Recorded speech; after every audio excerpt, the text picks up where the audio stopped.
গতকাল আপনাদের উদ্দেশ্যে দূতাবাস থেকে আমরা দুটি বার্তা দিয়েছি আপনাদেরকে সতর্ক করার জন্য।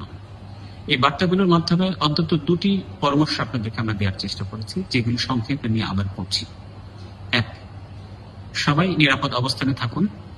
নিতান্ত অতি জরুরি না হলে ঘর থেকে বের হবেন না। পাসপোর্ট, আমিরাত আইডি, নগদ দিরহাম, শুকনো খাবার, পানি ইত্যাদি হাতের কাছে রাখুন। কোনো জমায়েত করবেন না। আরব আমিরাত সরকারের নির্দেশ মেনে চলুন। 2, গুজবে কান দিবেন না। বিভ্রান্তিমূলক পোস্ট দেওয়া এবং শেয়ার করা থেকে বিরত থাকুন। আমিরাতে এটি একটি দণ্ডনীয় অপরাধ। আমাদের দূতাবাস আগামীকাল সোমবার খোলা থাকবে।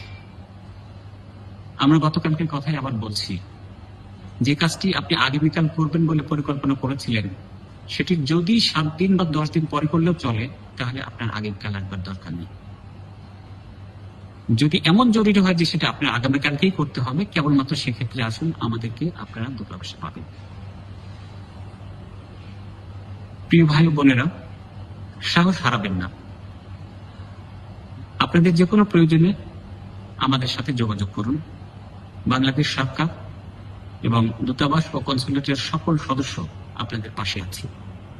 আমিরাত সরকার এদেশে বসবাসরত সকল নাগরিকের নিরাপত্তার সকল ব্যবস্থা নিশ্চিত করছে।